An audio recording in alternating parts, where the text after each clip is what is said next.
بسم الله الرحمن الرحیم. سلامونه او نیکې هیلې قدرمنو زده کوونکو، بیا هم تاسو ته ښه راغلاست. وایم هیله لرم چې جوړ او روغ به یاست. زموږ نننی درس بیا هم د پینټ په اړه ده. که څه هم تېر دوه درسونه هم د پینټ په اړه ویل دي، خو نن بیا هم د پینټ په اړه باندې بحث کوو. نو هیله کوم چې درس تر پایه راسره تعقیب کړئ. د درس له شروع کېدو نه مخکې بیا هم هیله کوم چې زموږ چینل سبسکرایب کړئ، ویډیوګانې مو لایک او شیر کړئ، تر څو تر نورو زده کوونکو پورې هم ورسیږي. نو راځو درس شروع کوو. پینټ پروګرام را خلاصوو. د پینټ پروګرام په را خلاصولو سره زموږ نننی درس د کلر پیکر نه شروع کېږي. کلر پیکر څه کار کوي؟ زه راځم لومړی دا عکس را خلاصوم. غواړم چې په دې عکس کې دا یو رنګ را واخلم او په بل ځای کې وکاروم. د دې رنګ د راخیستلو لپاره موږ له کلر پیکر نه ګټه اخلو. مثلا زه راځم که چیرې دلته یو ریکټینګل رسموم، غواړم د دې ریکټینګل و بارډرس ته کوم رنګ ورکړم. د دې ریکټینګل و بارډرس ته مثلا دا د دې ځای نه یو رنګ راخلم او دې ریکټینګل و منځ ته یې ورکوم. نو زه به لومړی راځم کالر پیکر ته. دلته کوم چې ته غواړې مثلا چې هغه رنګ راواخلي، زه ورته وایم چې له دې ځای نه غواړم هغه رنګ راواخلم. رنګ مې انتخاب کړو. اوس که چیرې زه کوم رسموم همغه رنګ ورته انتخاب سوی ده، همغه رنګ اخلي. نو دا د کالر پیکر په اړه و چې موږ کولی شو له یو عکس نه رنګ راواخلو،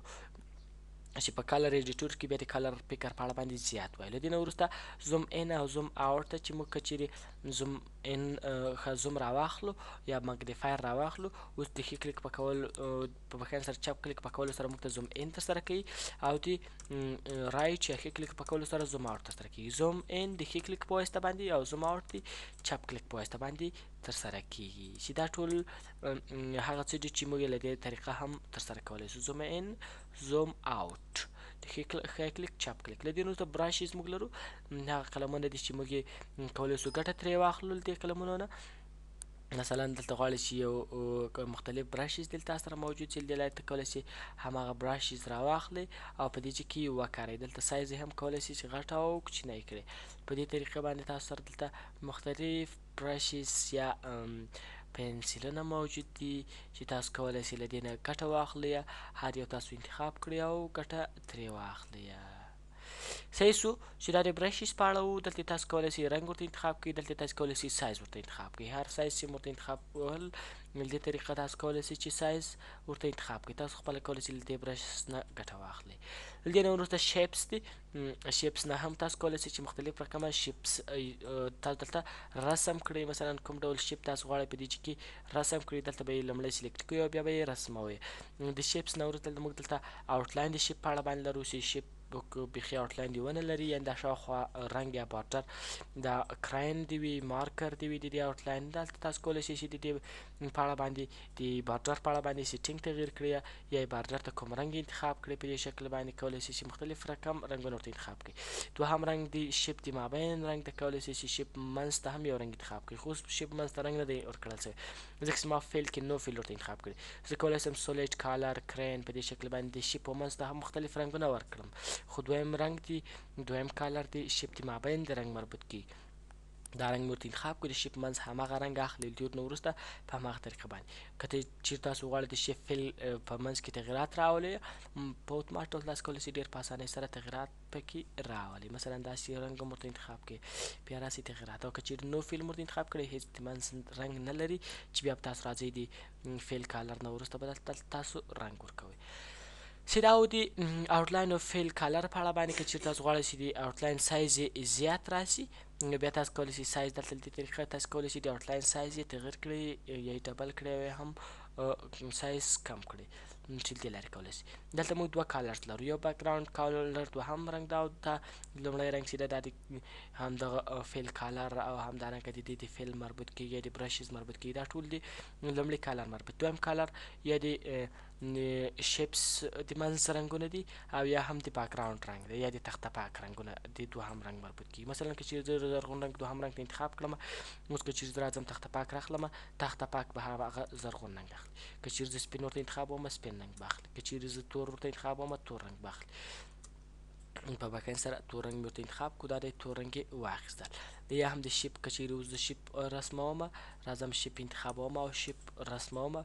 شیپ فیل که چیرې زه ورته انتخابوم په اتومات ډول شیپ فیل ته تور رنګ انتخابېږي ځکه چې ما دلته تور رنګ شیپ فیل ته انتخاب کړی ده او که مې سپین انتخاب کړی په دې شکل باندې سپین کیدای شي نو فیل ورته انتخابوم او دا دوه رنګونه دلته موږ دا رنګونه دوه که مې دویم انتخاب کړی دویم ته رنګ انتخابولی سم که مې اول انتخاب کړی هلته دلته رنګونه انتخابولی سم کالر ایډیټور ده کالر ایډیټور څه کار کوي کالر ایډیټور کې موږ کولی سو مختلف هغه رنګونه چې په دې کې موجود نه وي له دې طریقه راواخلو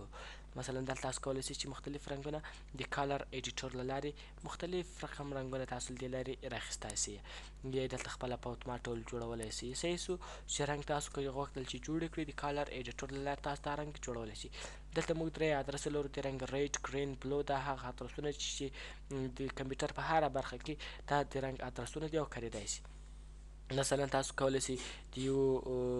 رنګ ادرس له ځان سره ثبت وساتئ او بیا له هغه نه په هر ځای کې مو غوښتل ګټه ترې واخلئ مثلا زه غواړم چې دلته یو رنګ راواخلم او له ځان سره یې ثبت کړم هغه ادرس یې له ځان سره پین راخلم او دلته مثلا دا رنګ غواړم چې راواخلم رنګ مې انتخاب کړو د رنګ له انتخابولو وروسته ایډیټور ته ځم ایډیټور کالر ته چې رالم دلته ما سره دا څه شي دي دا له ځان سره لیست کوم او کولی سم په هر شي کې وکاروم مثلا زه غواړم په وورډ پروګرام کې دا رنګ وکاروم نو وورډ پروګرام به راخلاصوم د وورډ پروګرام له راخلاصولو نه وروسته زه کولی سم له دې کالر یا له دې رنګ نه ګټه واخلم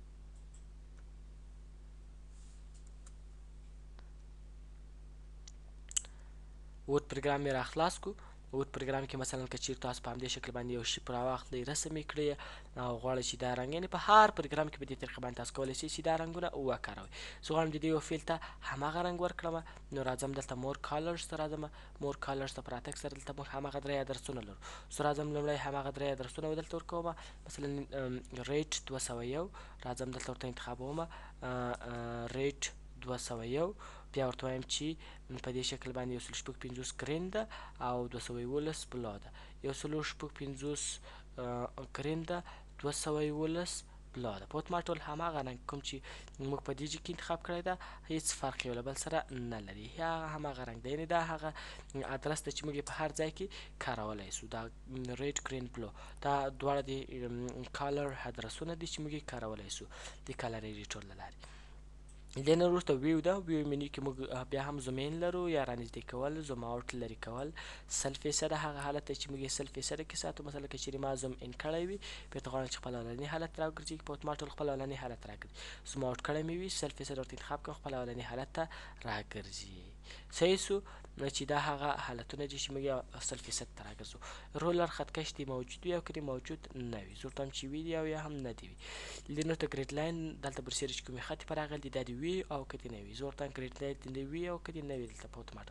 سټیټس بار هم سټیټس بار دې وي او که دې نه وي اوس ورته وایم چې سټیټس بار دې وي دا شته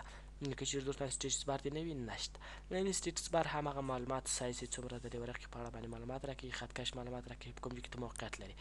او له دې نه وروسته فول سکرین یعنې په ټول سکرین باندې ماته وښایي چې بېرته د سکیپ بټن یا د یو کلیک په کولو سره بېرته کولی شم چې دا لرې کړم یعنې فول سکرین په ټول سکرین باندې وښایي یو کلیک بېرته پرې کوم لرې کېږي که چیرې ما زوم ان کړی وي او غواړم چې بېرته خپل اولني حالت راوګرځي یعنې تمنیل یې ماته په دې کې ښیي وینئ که هغه تمنیل خپله یې په دې کې راته ښیي یعنې ما دا عکس ډېر رانږدې کړی ده زه نه سم کولی چې دا عکس ټول ووینم که چیرې زه تمنیل ته یې راسم تمنیل کې بیا کتای سم هغه عکس مثلا عکس په کوم شکل باندې ده وینې یا عکس ما دلته معلومیږي چې عکس په دې شکل باندې ده خو ما دلته چې کوم رانږدې کړی ده هغه کې معلومولی سم صحیح سو بېرته یې زما اوټ کوم 100% ته یې رسوم چې دا و د پینټ په اړه باندې دا و د پینټ پروګرام له دې نه وروسته به وورډ پډ پروګرام وایو له وورډ پډ پروګرام نه وروسته به وینډوز انسټالیشن او له انسټالیشن نه وروسته اتومات ډول کنټرول پینل وایو د کنټرول پینل د کمپیوټر تر ټولو غټه موضوع ده چې په راتلونکي درسو کې وایو نو هیله کوم چې زموږ درسونه لړۍ تعقیب کړئ او زموږ چینل سبسکرایب کړئ ویډیوګانې لایک او شیر کړئ تر څو تر نورو زده کوونکو هم ورسیږي تر بیا ښې چارې